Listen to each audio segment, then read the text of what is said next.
ขอเฮียนท่านพลโทสุวรรณเรืองบุญมีสภาแห่งชาติประธานที่เคารพอย่างสูงเฮียนบรรดาท่านประธานรองประธาน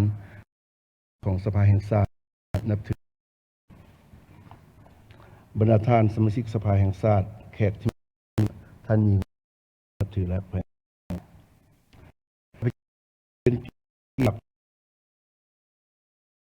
คณะนำของกระทรวงเทคโนโลยีและการสื่อสารครัวสร้างห้างกฎหมายว่าภัยไซเบอร์คือการสร้างกาวต่อกองประชุมสมัยสามัญสภาแห่งชาติสุดที่เก้าในมื้อนี้บทเสนอของข้าพเจ้า5หัวข้อใหญ่ดังนี้อันที่1และความจำเป็นในการสร้างว่าด้วยความปลอดภัยไซเบอร์ขั้นตอนการหมายดังกล่าวของกฎหมายอันที่กลไกและองค์การจัดตั้งปฏิบัติอันที่5แม่นคาดครับต่อไปนี้ข้าพเจ้าขออนุญาตลงการต่อกองประชุมคือดังนี้เหตุผลและความจำเป็นในการสร้างกฎหมายในเทคโนโลยีข้อมูลข่าว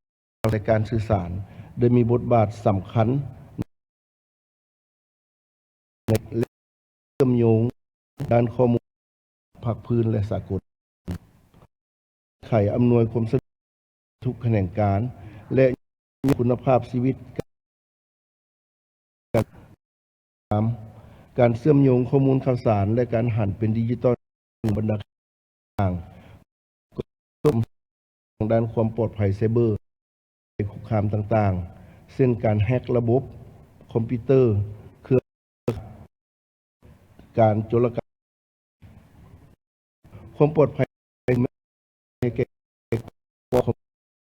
เครือข่ายการสื่อสารโทรคมนาคมอินเทอร์เน็ตการปกป้องทาง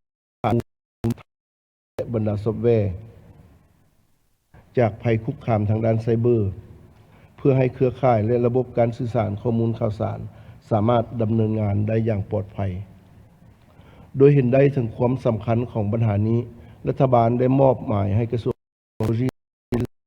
เอาใจใส่จังและคณะรับผิดชอบค้นคว้ากฎหมายความขึ้นกฎหมายฉบับนี้ได้ถูกค้นคว้าและสร้างขึ้นบนพื้นฐานแนวทางของภาครัฐบทเรียนจากภาคพื้นและสากลนี้มันมีความสำคัญและมีความจำเป็นหลายเพื่อรองให้แก่การพัฒนาสิ่งเป็นเฮาก็คือการสภาคพื้นและสากลนอกจากนี้ยังเป็นเครื่องมืออันสำคัญให้แก่บรรดาองค์กรของรัฐการปกป้องข้อมูลข่าวสารการสิทธิอันสอบและรับประกันความเสมอยุติธรรมและความสงบอยู่ในสังคมความปลอดภัยไซเบอร์มีเป้าหมายเพื่อกำหนดหลักการระเบียบการมาตรการเกี่ยวกับการคุ้มครองการติดตามเวียกงานความปลอดภัยเพื่อให้เวียกงานการจัดตั้งปฏิบัติอย่างมีภาพและสูงในเสพมั่นคงของชาติความสงบระเบียบเหี่ยมสังคมทั้งรับประกันความปลอดภัยของข้อมูลข่าวสารที่สำคัญและระบบดิจิตอลของรัฐตั้งและของบุคคลก็คือนิติบุคคลอย่างนี้เพื่อส่งเสริมการพัฒนาเศรษฐกิจดิจิตอลให้มีความปลอดภัย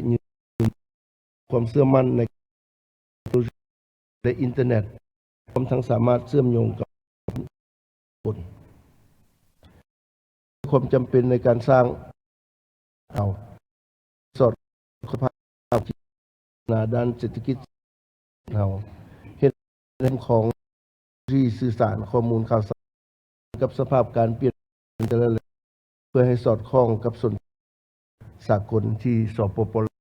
เป็นกฎนี้ในการสร้างกฎคุ้ม ครองและปกป้องข้อมูลรับผลประโยชน์อันชอบธรรมของผู้บริโภคธรรมและปลอดภัยพร้อมทั้งสร้างในตั้งและในของระบบปฏิบัติความปลอดภัยยกประสิทธิภาพกลไกประสานงานในการตอบโต้เหตุฉุกเฉินไซเบอร์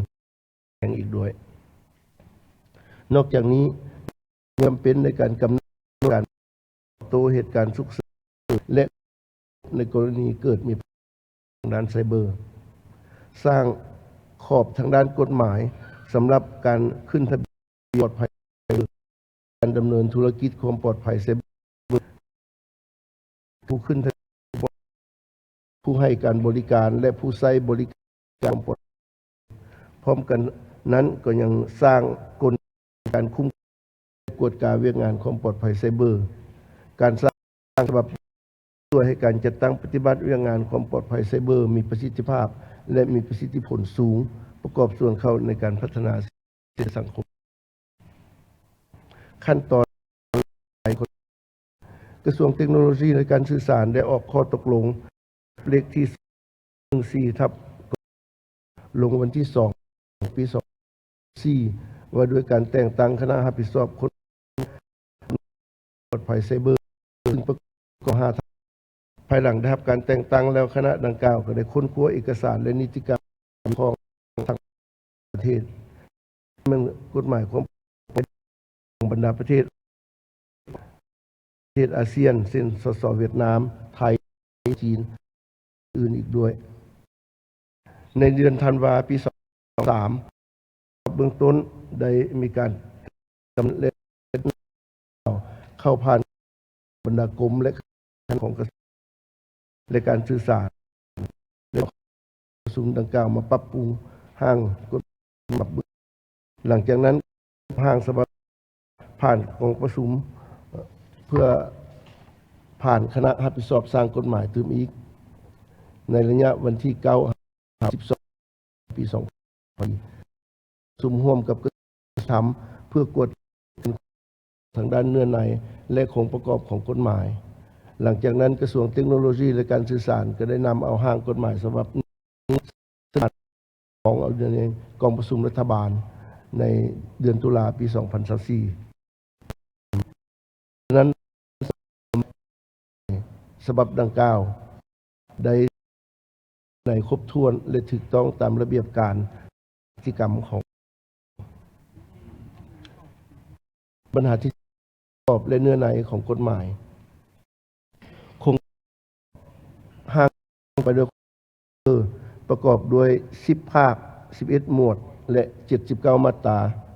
ซึ่งมีรายละเอียดภาคที่1บทบัญญัติทั่วไปประกอบมี7มาตราภาคที่2ประกอบที่ภัยไซเบอร์ประกอบมี6มาตราภาคที่3โครงหลักฐานข้อมูลข่าวประกอบมี10มาตราและมี3ในนั้นหมวดที่1ได้กำหนดโครงร่างพื้นฐานข่าวสารที่สำคัญของชาติหมวดที่2การปกป้องหน่วยงานโครงร่างพื้นฐานข้อมูลที่สำคัญหมวดที่3ระบบปฏิบัติการความปลอดภัย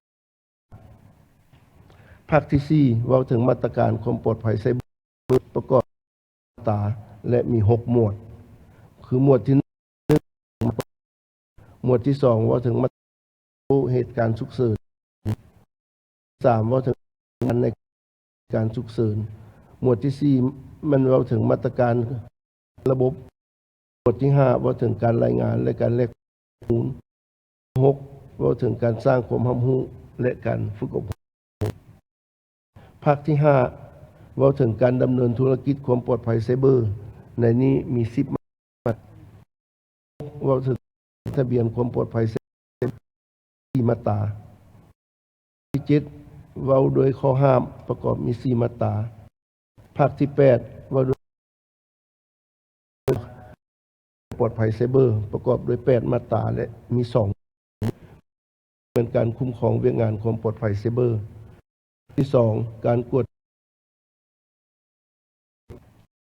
ที่9เว้าถึงนโยบายที่มีและมาตรการต่อผู้ละเมิดประกอบด้วย2มาตรา ที่10บทบัญญัติมี3เอกสารละเอียดท่านสมาชิกสภาแล้วฉะนั้นข้าพเจ้าจะบอกขออนุญาตอธิบายละเอียดไปแต่ละอีกที่4การจัดตั้ง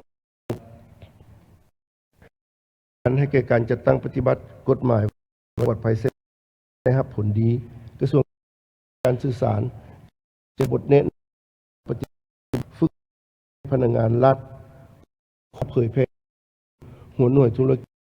รู้เข้าใจมีสติเคารพและปฏิบัติกฎหมายอย่างเข้มงวดโดยเฉพาะระหว่างในการ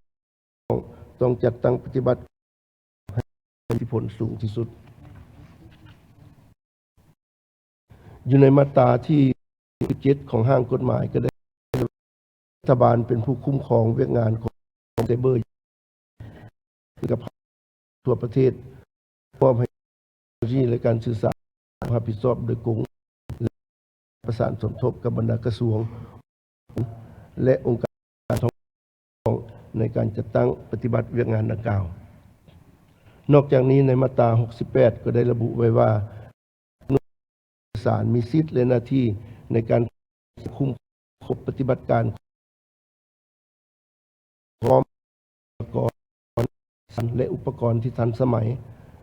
ระบบปฏิบัติแห่งชาตินี้เป็นตามวิเคราะห์ตัวทุกภัยคุกคามของประเทศเรามีพละบทบาทของข้อมูลข่าวสารในขอบเขตทั่วประเทศเพื่อติดตามและวิเคราะห์ภัยคุกคามประสานงานและตอบฉุกเฉินไซเบอร์แลกเปลี่ยนข้อมูลและแจ้งเตือนเกี่ยวกับภัยคุกคามให้คำแนะนำช่วยเหลือทางด้านวิชาการและสามารถให้ประกอบพร้อมกันนั้นในมาตราที่69และเทคโนโลยีและการสื่อสารนครและห้องการเทคโนโลยีการสื่อสารคันเมืองนครมีสิทธิ์ในการเวียกงานของปลอดขอบเขตความรับผิดชอบของตนการจัดตั้งปฏิบัติเป็นศูนย์กลางรับประกันเบอร์อยู่ในทั่วประเทศและปัญหาสุดท้ายปัญหาที่5แม่นคาดคะเนภายหลังที่กฎหมายว่าด้วยความปลอดภัยไซเบอร์ฉบับนี้ได้ผ่านจากสภาแห่งชาตินี้แล้วเป็นเครื่องมืออันสำคัญให้แก่สื่อสารและบรรดาภาคส่วนเกี่ยวข้องอื่นๆในการคุ้มครองและปกป้องความปลอดภัยไซเบอร์ของประเทศเรากฎหมายฉบับนี้จะช่วยเสริมสร้างความเข้มแข็งให้แก่เวียกงานความปลอดภัยไซเบอร์ภายในประเทศเราโดยเฉพาะในการปกป้องโครงร่างพื้นฐานข้อมูลข่าวสารที่สำคัญของชาติพร้อมทั้งรับประกันการปกป้องสิทธิและข้อมูลส่วนตัวของผู้ให้บริการนอกจากนี้ยังจะส่งเสริมการลงทุนของหัวหน่วยธุรกิจทางภายในและต่างประเทศในแขนงการเทคโนโลยีข้อมูลข่าวสารและการสื่อสารโดยเฉพาะเป็นในการให้บริการความปลอดภัยไซเบอร์จะสร้างกลไกในการตอบโต้เหตุการณ์ฉุกเฉินไซเบอร์และกู้คืนระบบที่มีประสิทธิภาพผ่านการจัดตั้งระบบปฏิบัติการความปลอดภัยไซเบอร์แห่งชาติและการประสานงานอย่างมีประสิทธิภาพในการตอบโต้เหตุฉุกเฉินไซเบอร์จะช่วยเพิ่มความพร้อมในการรับมือกับภัยคุกคามไซเบอร์ในขณะเดียวกันการเพิ่มความรับรู้และความเข้าใจเกี่ยวกับความปลอดภัยไซเบอร์ให้แก่สังคมผ่านการฝึกอบรมและการสร้างความรับรู้ที่กำหนดไว้ในกฎหมายจะช่วยสร้างวัฒนธรรมด้านความปลอดภัยไซเบอร์ให้ได้อย่างกว้างขวางกฎหมายฉบับนี้ยังมีบทบาทสำคัญในการส่งเสริมการพัฒนาเศรษฐกิจสังคมดิจิทัลอย่างปลอดภัยและยืนยงพร้อมทั้งเพิ่มขีดความสามารถในการเชื่อมโยงกับภาคพื้นและสากลในการสร้างกฎหมายที่ชัดเจนสำหรับการรักษาความปลอดภัยไซเบอร์และการดำเนินธุรกิจความปลอดภัยไซเบอร์จะช่วยส่งเสริมการพัฒนาแขนงการดังกล่าวซึ่งเป็นพื้นฐานที่สำคัญสำหรับการพัฒนาเศรษฐกิจดิจิทัลของประเทศเราอยู่ในอนาคตสรุปรวมแล้วกฎหมายว่าด้วยความปลอดภัยไซเบอร์ฉบับนี้จะเป็นเสาค้ำอันสำคัญในการรับประกันความมั่นคงของประเทศเรารับประกันความสงบและความเป็นระเบียบเรียบร้อยของสังคมอยู่ในยุคดิจิทัลในขณะเดียวกันก็จะเป็นกลไกที่สำคัญในการ ส่งเสริมการพัฒนาเศรษฐกิจสังคมของสปป.ลาว โดยสร้างสภาพแวดล้อมทางด้านดิจิทัลที่ปลอดภัยน่าเชื่อถือ และเอื้ออำนวยต่อการหันเป็นเศรษฐกิจดิจิทัลของประเทศเฮาการจัดตั้งปฏิบัติกฎหมายฉบับนี้ให้มีประสิทธิผลจะช่วยให้สปป.ลาวก้าวสู่การเป็นประเทศที่สามารถรับมือได้กับความเสี่ยงและสิ่งที่ท้าทายอยู่ในโลกดิจิทัลที่กำลังเติบใหญ่ขยายตัวอย่างว่องไวอยู่ในยุคการปฏิวัติอุตสาหกรรม 4.0 นี้อันนั้นเป็นบทเสนอโดยย่อของข้าพเจ้าต่อกองประชุมขอขอบใจ